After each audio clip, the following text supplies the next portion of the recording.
Good morning, North Coast Church. My name is Josh. I lead worship at the Fallbrook campus, and I'm so excited to jump into this daily dose with you guys in our series of worship.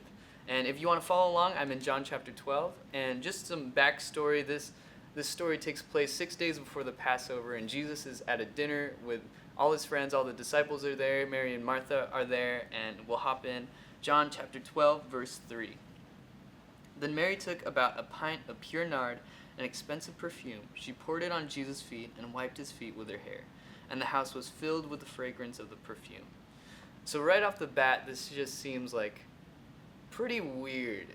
You don't really hear many stories of people taking perfume and wiping other people's feet with their hair as a sign of respect and honor. That's not something that we do today, really. But I think the coolest part about this passage is it kind of shows us that worship of the Father, bringing worship to our Father, should never be a routine. It should never be ordinary. I think sometimes it's easy to get caught up in the too slow songs and too fast songs of Sunday morning worship and raising your hands when the drums get louder, or just singing along. But I think sometimes it's just good to switch up your worship routine and just have this spontaneity. When there's a relationship with God, it should never be just a ritual or a routine. It should be something that flows naturally. Maybe the next time during worship you need to close your eyes instead of raising your hands and just reflect over the words that are being sung over you. Or maybe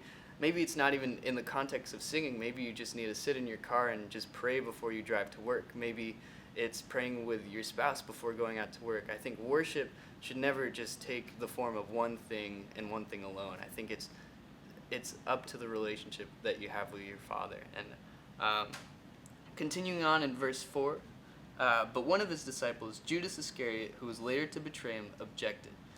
Why wasn't the perfume sold and the money given to the poor? It was worth a year's wages.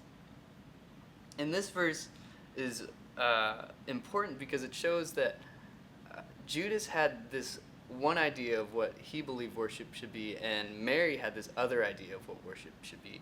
Judas thought the money could be used for the poor, and Mary thought, I could use this perfume to bless my Lord. And I think the more that we sit and point the finger at other people of they're worshiping wrong or I'm worshiping better, then I think the more divided we become as a church. And I think the purpose of worship is to bring us together as a church.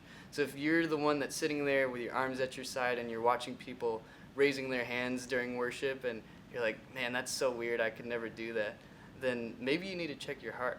Or maybe you're the person that is raising their hands and you see the person that doesn't have their hands raised and you think, wow, I'm so much better than them, I love my God more than them. Then you also need to check your heart. I think the more that we judge people over the way they worship, we become more divided when worship should bring us together. And lastly, this passage just kind of brings home this idea that true worship should always bring us to the feet of Jesus. I think Judas even said it, that this was wasteful. Why would she do this? We could have used this money to bless the poor, but I think our worship should be reckless. It should be wasteful. I think true worship brings us in this undignified place where we're at the feet of Jesus, where we're wiping his feet with our hair, whatever that means to you. I think worship can look like waving your hands and giving a crazy dance for God out of the joy you have in your heart, or it could just be in solemn remembrance of who he is and what he's done for you.